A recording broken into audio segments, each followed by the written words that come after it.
राहुल गांधी की विदेश यात्राओं को लेकर बीजेपी और कांग्रेस के बीच सियासी जंग तेज हो गई है। जयराम रमेश ने सरकार पर ध्यान भटकाने का आरोप लगाया है। सुनने में आया आज बीजेपी के एक जोकर ने राहुल गांधी जी की विदेश यात्रा पर प्रेस कॉन्फ्रेंस करी। अच्छा, अरे भाई, राहुल गांधी जी को तो सब जानते हैं, वो दुनिया में चर्चित चेहरा है, दुनिया उनको सुनना चाहती है, किसी से छिपकर तो जाते नहीं है। और इसीलिए दुनिया के बड़ी बड़ी यूनिवर्सिटीज, दुनिया के बड़े इंस्टीट्यूशन, संस्थान उनको लेक्चर्स के लिए, व्याख्यान के लिए, वार्ता के लिए बुलाते रहते हैं, चर्चा के लिए आमंत्रित करते हैं। अब नरेंद्र मोदी को तो विदेश जाकर गलबैया करने से, पप्पी झप्पी करने से, ही की करने से फुर्सत नहीं है।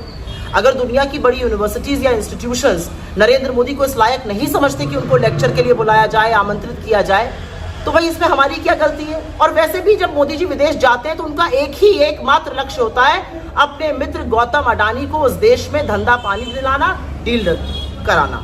क्यों? क्योंकि वो गौतम अडानी के चीफ सेल्समैन हैं। तो भाई राहुल जी तो डंके की चोट पर विदेश जाते हैं, इसलिए कुंठित मत होइए भाजपाइयों, क्योंकि जब वो छुट्टी पर भी जाते हैं तो आप लोग लुक छिप कर उनका फोटो निकालते हैं, लीक करते हैं। हम लोग बहुत धन्यवाद देते हैं उस बात का, हमें पता रहता है हमारा लीडर क्या कर रहा है।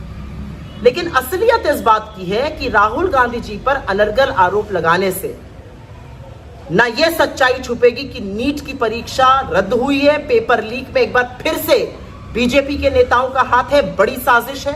ना यह सच्चाई छुपेगी कि पूरे देश में पेट्रोल, डीजल, एलपीजी की भारी किल्लत है और यह नरेंद्र मोदी की देन है, क्योंकि अमेरिका उनको ब्लैकमेल कर रहा है, वो अमेरिका के सामने नतमस्तक है, हमारी एनर्जी सिक्योरिटी का सौदा कर चुके हैं। और सवाल तो यह भी पूछा जाएगा ना कि 11 साल में बार बार विदेश जाकर 815 करोड़ रुपए फूंक कर नरेंद्र मोदी ने इस देश को क्या दिलाया, इस देश को क्या हासिल हुआ। अडानी को मालामाल किया, अडानी के झंडे दुनिया की काफी सारी देशों में गड़वाए, देश को क्या मिला। आज देश की एनर्जी सिक्योरिटी पूरी तरह से अमेरिका के सामने सौदेबाजी में खत्म कर चुके हैं मोदी जी, और उसका खामियाजा देश भुगत रहा है। सियासत से लेकर सड़क तक ऐसी ही चटपटी और बड़ी खबरों के लिए जुड़े रहिए कोशी वॉइस के साथ। अभी सब्सक्राइब करें और अपडेट्स पाते रहें। फिलहाल मुझे दीजिए इजाजत। धन्यवाद।